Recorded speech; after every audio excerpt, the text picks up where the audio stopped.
So if you've watched Vacuum Wars, you know that it gets very technical. He runs these series of like obstacle courses and things.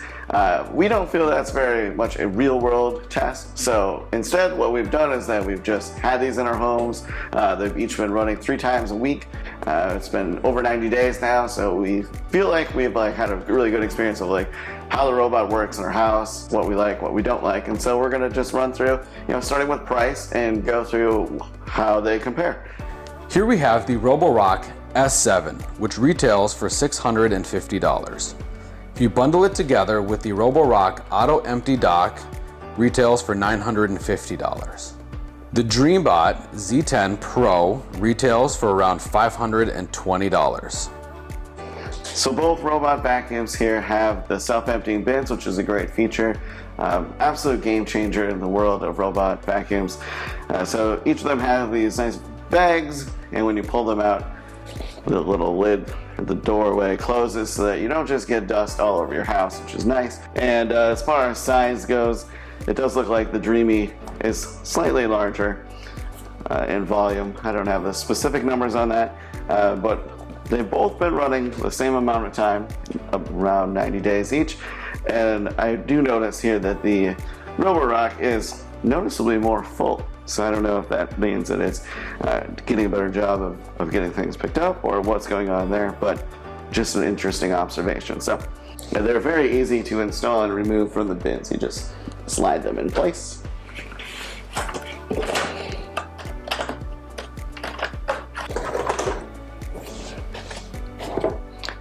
When it comes to the bins themselves, it is noticeably smaller for the Roborock S7 than previous models, and then compared to the Dreame. I believe that is because of the sonic mopping. They needed to make room for put the motor back there, and so they kind of took up a little space. But in reality, it doesn't really matter, because when it's filled up, it does go back to the dock. When it recharges, that's when it empties automatically, and you can send it back earlier.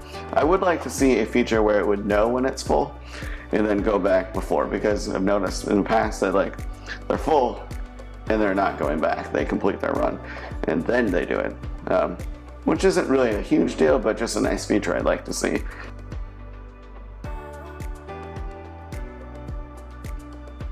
Now we're going to talk about the differences in mopping technology that these two robot vacuums have. As you see, the Roborock vacuum has a much bigger tank. This one is 300 milliliters. There's no motor to pump them through, but it does have a sonic cleaning. So that's what this thing does. It reverberates, shakes it. It has a motor. This thing gets it super clean. The Dreame does have a little motor that engages it to help it with the clean, but it is much smaller. It's only 150 milliliters, so it holds a lot less fluids for mopping. But it is a very sleek design. It does get things very clean, but this one has probably the better features. So as Colton mentioned, the mopping is a little bit different between the two. We've seen that the Dreame is more like a traditional robot vacuum with mopping, where it just kind of drags this behind as it goes and it pumps the water out. The tank is smaller, so this has been more comparable to other ones that we've tested in the past. However, with the Roborock S7, I have noticed that it does a noticeably better job with mopping, and that's due to the sonic mopping feature. This is going to vibrate back and forth, and it seems to do a little bit better job getting, like dried on type of stuff. What this can do as well is it will lift up when it goes onto carpet. I believe it's 5 millimeters, and the idea there is then you're not dragging the wet mop over your carpet, which I haven't noticed to be a huge difference, but something worth noting. Overall, as far as features go, they're very similar in design, similar profile. They both use LiDAR for navigation, which if you watch our videos in the past, you know that LiDAR is really important for a robot vacuum. It creates those nice smooth lines on your carpet, intelligent navigation instead of just bopping around aimlessly. So I don't think I would buy a robot vacuum that didn't have LiDAR. When I flip them both over is where we're going to see a few more differences. So with the Dreame, it's got a more traditional style main brush here, with like all the little things on there. Whereas Roborock actually switched over to this style, which is more similar to what you might see in like an iRobot, Roomba. The higher end models have this. Roomba does have the patent on the double design, so these ones each only have one main brush. But this I've noticed is better for reducing tangles and getting hair stuck in there. So that's a nice feature. They both have the side brushes, the sensors, the wheel.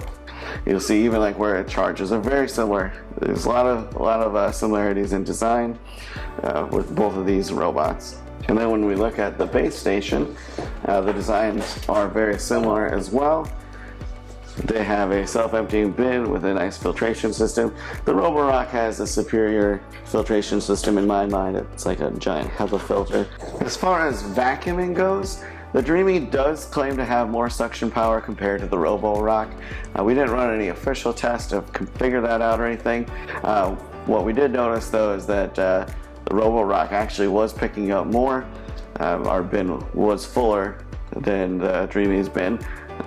So hard to say what actually caused that exactly, but I wouldn't say that there was a really big noticeable difference between the two. Both of them ran 3 days a week, and I would say they always came back with stuff in there, and so I would say they're both doing their great job at that. As far as like mapping goes, they both use LiDAR, so they're both great in that regard. They can both do like the no-go zones and the lines, multi-level mapping. So that's great. Dreame uses the Mi Home or My Home, MI Home app, whereas Roborock uses their own app. So they're very similar. They have a lot of the same features. So I wouldn't say that's a really big difference. Really, the biggest difference I see between these two robot vacuums is that the new Roborock S7 does do a better job with the mopping, if that's something that's important to you. Otherwise, they both do a really good job of navigating your house, getting things clean, doing that on a schedule, mapping as they go, and then returning to the dock and emptying their bins, which is nice because then you don't have to worry about emptying the little bin every week. You can just let it go for a month or two and then check on it. Hey there, decision makers. We hope that this video has helped you make some decisions, look at the pros, look at the cons, see what's really matter to you and your environment, what would help keep your home clean, which ultimately helps your health, right? So we're not making decisions for you, but we're here to help you get the information you need to make the best decision that suits you. Hope this was helpful. Don't forget to click that subscribe button and leave comments below for things that you would like to see in the future.